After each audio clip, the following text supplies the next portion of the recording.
Assalamualaikum warahmatullahi wabarakatuh. Pada kesempatan ini saya akan menyampaikan gimana caranya membuat sebuah program di kontrol kita menggunakan editor yang lain selain Arduino IDE, yaitu menggunakan Visual Studio Code, yang mana ketika kita menggunakan Arduino IDE kita agak kesulitan ya untuk melakukan pengecekan sintak, kemudian fungsi-fungsi yang lain. Artinya kita masih disibukkan masalah sintak, error sintak gitu. Itu kan sebenarnya bisa dibantu tanpa harus melakukan compiling, atau kalau di Arduino IDE itu validasi ya. Nah, nanti ketika kita menggunakan Visual Studio Code untuk sintak, auto completion itu sudah tersedia di sana, sehingga kita tidak harusnya akan sangat diminimalkan kejadian error sintak. Untuk lebih jelasnya mungkin bisa menyaksikan video saya berikut ini. Baik, terima kasih. Ini adalah video terakhir ya, yaitu nanti kita akan mencoba menggunakan Visual Studio Code di dalam pembuatan kode program di ESP8266 atau controller yang lain. Oke, di video pertama saya sudah menginstruksikan untuk menginstal Visual Studio Code ya, di download kemudian diinstal. Nah, kemudian kalau misalnya sudah melakukan instalasi, kita lihat kita jalankan saja.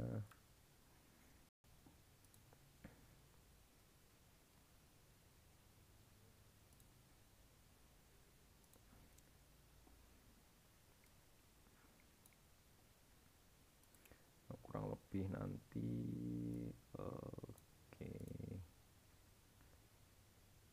kurang lebih nanti tampilannya seperti ini ya. Kurang lebih nanti tampilannya seperti ini. Nah, kenapa kita menggunakan Visual Studio Code? Ketika kita menggunakan Visual Studio Code dibanding dengan Arduino IDE, salah satu keuntungannya adalah ada fitur auto completion ya, completion. Jadi dengan menggunakan auto completion ini kita sudah tidak memikirkan lagi terkait dengan sintak error atau pengetikan kode program. Artinya masalah sintak nanti akan dibantu dengan Arduino IDE. Nah, tetapi sebelum kita bisa menggunakan Arduino IDE, hal yang pertama kita lakukan adalah harus memasang extension ya. Extension untuk kebutuhan controller tersebut.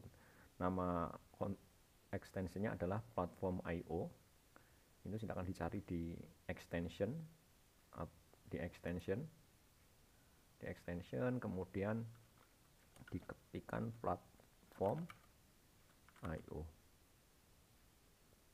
Nah, ini tampilannya. Nah, ini ikonnya seperti ini. Ini karena saya sudah menginstal. Yang belum silakan diinstal. Itu silakan diinstal. Oke. Kalau sudah diinstal, kurang lebih nanti dia akan muncul di sini. Di bawah extension akan muncul icon seperti ini. Gitu ya. Dia akan muncul extension seperti ini. Nah, kemudian misalkan ketika rekan-rekan terjadi kendala ketika proses instalasi, sebelumnya saya juga mengalami hal yang sama. Jadi proses instalasinya ini kan butuh extension yang lain ya, yaitu C dan C++ ya. Nah, harusnya dia minta, tetapi kalau misalkan proses instalasinya kok belum selesai, itu nanti proses instalasi extension C atau C++ itu dilakukan secara manual. Nah, ini saya ini saya ada ininya, ada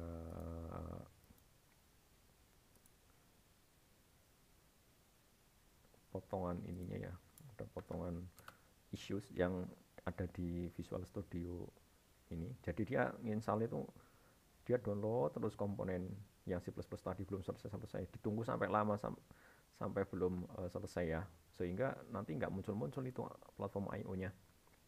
Nah, cara yang paling sederhana ya kita harus install extension ini secara manual. Caranya adalah ini di sini ada halaman web terkait dengan Visual Code C++ tool ya. Kita download ini secara manual.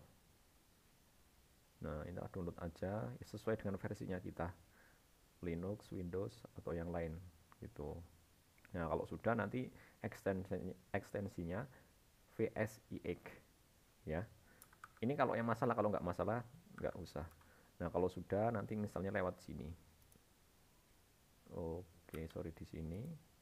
Kemudian nah install from VSIX ini.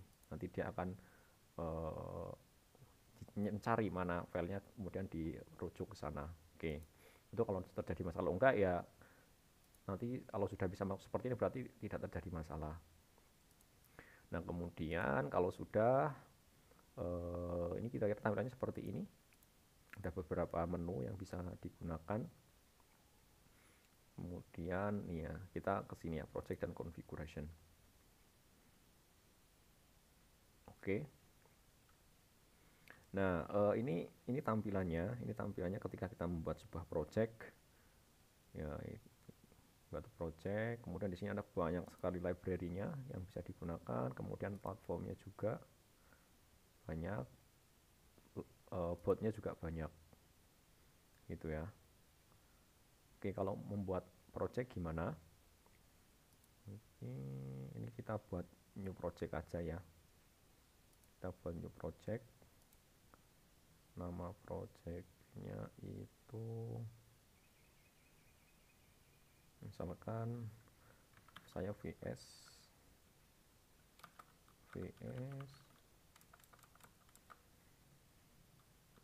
program 1 misalkan. Program 1. Nah, kemudian ini boardnya jangan lupa ketik aja boardnya ESP 8266.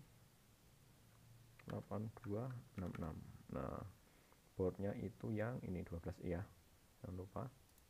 Oke, frameworknya Arduino.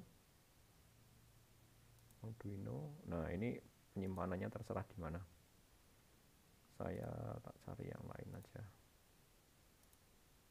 Yang lain IoT. Kemudian sorry job set 1. Nah, ini sebenarnya sudah ada ini saya, tapi seperti itu ya. Oke, saya nggak usah create project aja, tapi seperti itu nanti dia akan jalan. Nah, kemudian ini saya gini aja, ini open project aja. Ada open project aja, program yang nah ini aja open. Oke, ini sudah semua ya. Kalau udah tinggal di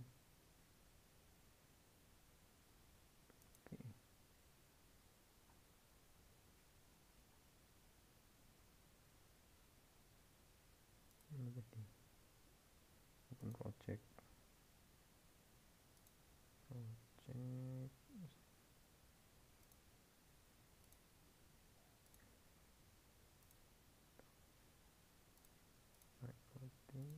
udah ini. Oke, open project.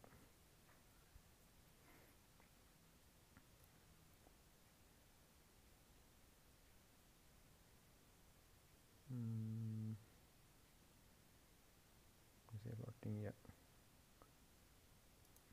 Oke, kira-kira struktur projectnya nanti seperti ini ketika dibuatkan. Ada beberapa folder di sana ya.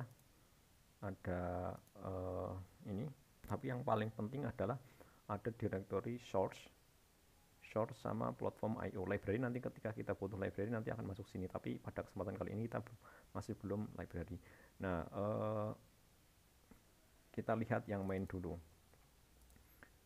Nah, nanti secara otomatis akan dibuatkan sama dengan Arduino IDE, dia akan dibuatkan setup dan loop gitu ya. Struktur programnya sama.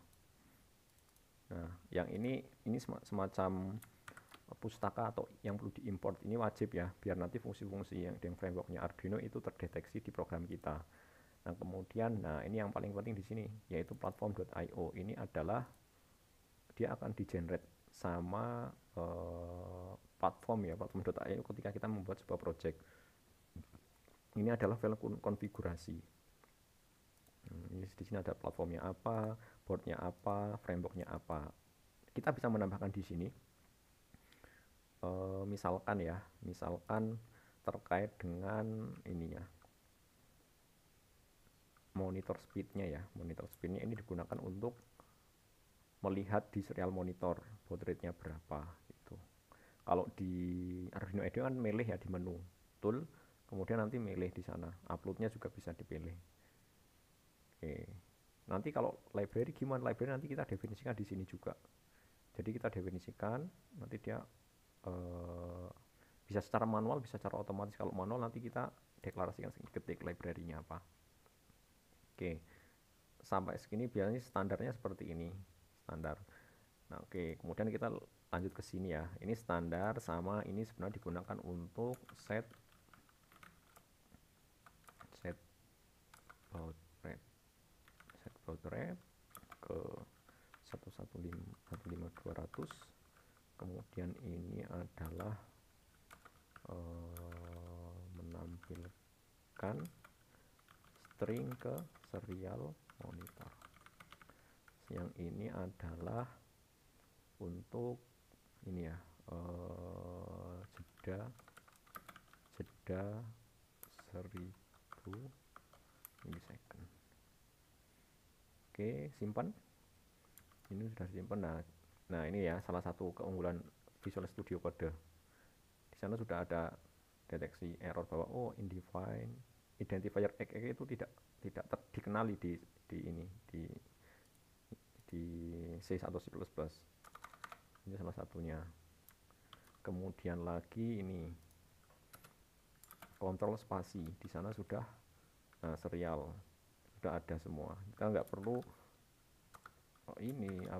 menghafal ininya, kita nggak mungkin hafal lah, banyak sekali soalnya. Oke, sampai sini sudah. Nah, kemudian caranya gimana? Ya kita build ya, di-compile ya. Compile di sini bisa menggunakan sini build yang ada di bawah, atau dari command palette. Command palette sini atau dari sini ini. Gambar gear yang di pojok bawah, kemudian command palette sini. Ini. Nah, coba build. Ini platform IO, jangan prefixnya platform IO build. Oke. Nah, nanti kira-kira seperti itu. Oke. Kalau sudah, kita akan coba upload ke board kita ya. Kita akan coba upload ke board kita. Caranya sama, menggunakan command palette bisa, atau lewat sini bisa juga, tinggal klik.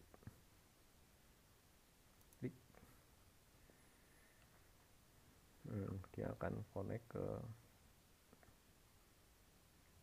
Oke, sama ya prosesnya ya, dia akan upload.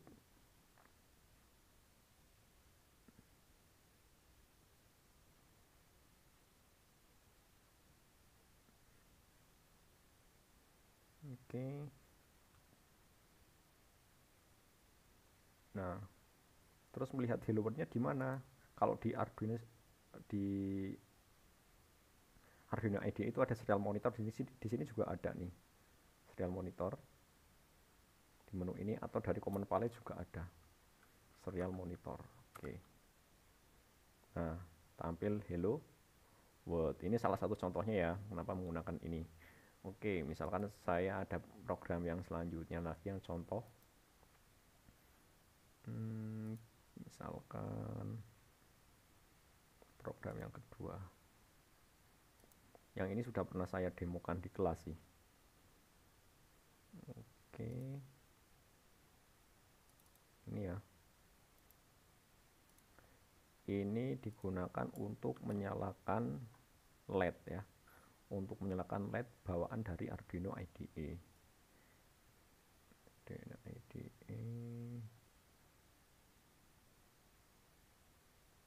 Ini nggak usah dulu aja, ini nggak usah.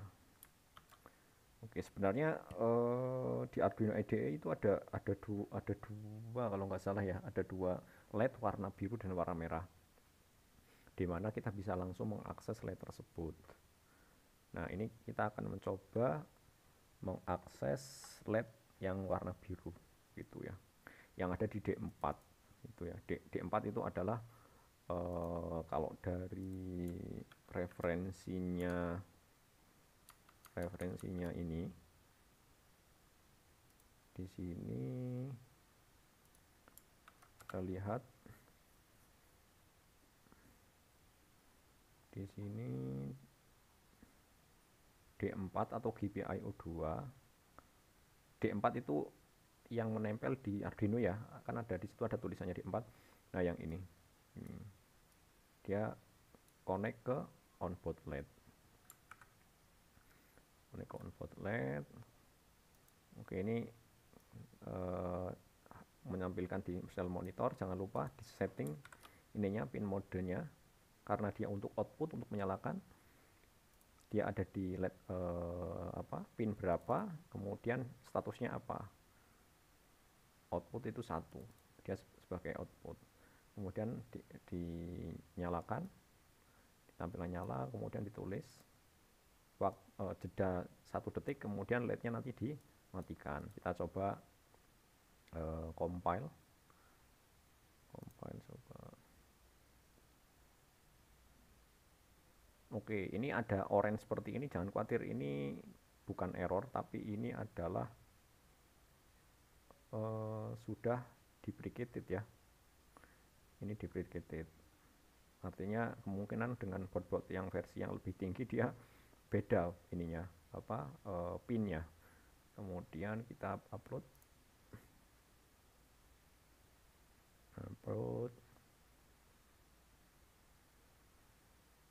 Oke.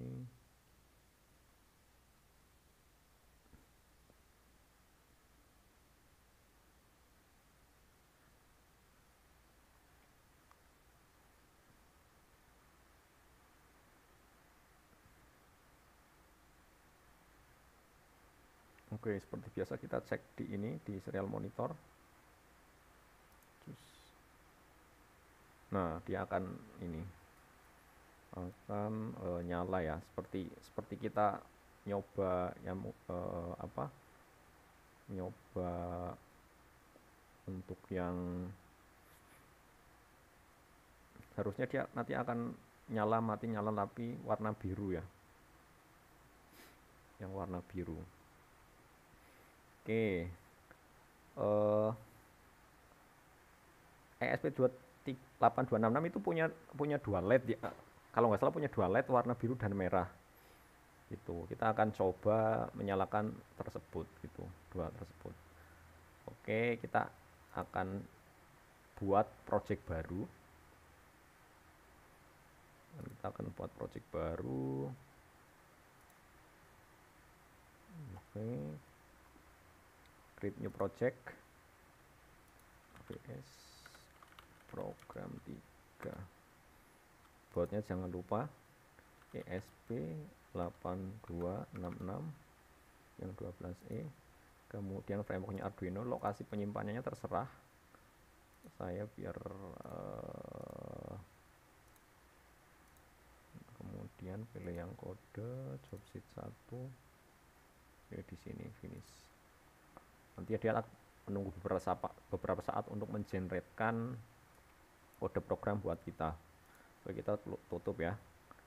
Oke, source kita ke main. Nah, ini template-nya seperti ini. Ini seperti ini. Oke, kita nanti akan membuat skenario lampunya akan nyala bergantian LED yang ada di Arduino IDE. Kita buat dulu ini LED merah, LED red LED.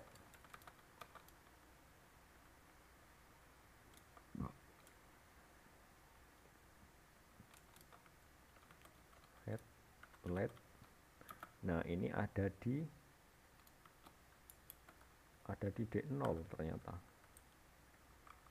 Kemudian jangan lupa di setup serial beginnya itu 115200. Kemudian pin modenya itu yang biru output. Nah, kemudian tadi dengan red LED. Nah, ini ada dua ya. Kemudian yang pertama itu digital red.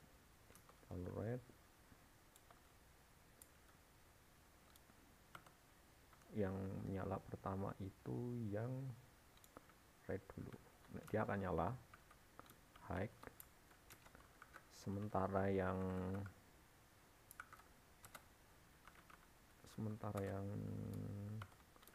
will it dia mati. Kemudian delaynya 1 detik. Kemudian nah ini sebaliknya, ini copy aja. Copy aja, tetapi yang ini low.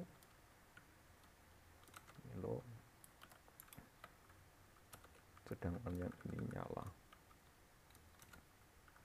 Jangan lupa delay 1000 detik. Kebanyakan. Oke, ini digunakan untuk mendefinisikan pin D0 atau GPIO 16. Sedangkan ini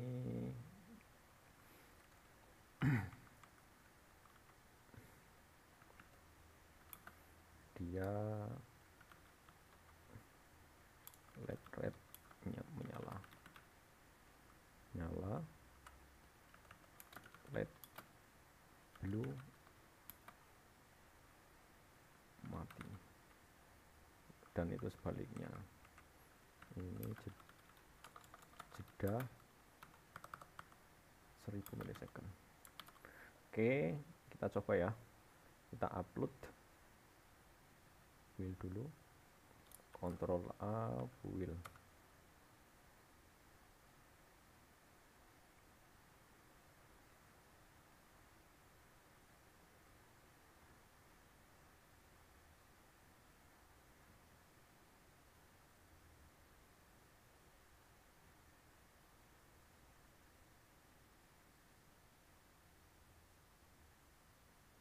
Oke, kemudian Ctrl A upload.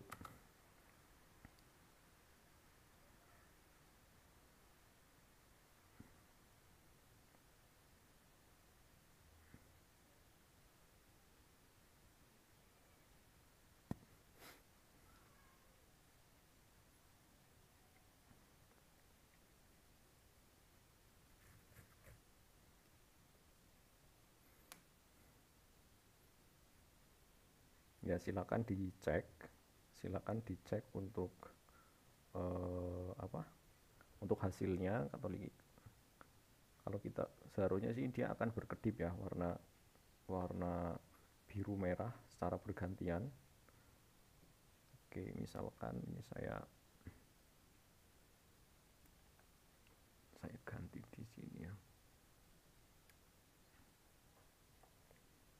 Kalau hasilnya kurang lebih ya seperti ini. Nah, dia akan bergantian.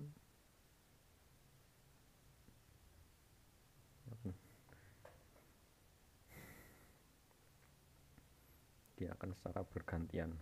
Oke, demikian video tutorial tadi ya, sudah ada 3 untuk Arduino IDE, kemudian FreeSync, yang terakhir Visual Studio Code. Untuk ke depan saya akan mencoba menggunakan Visual Studio terus gitu. Sampai ketemu di video yang akan datang. Bye bye.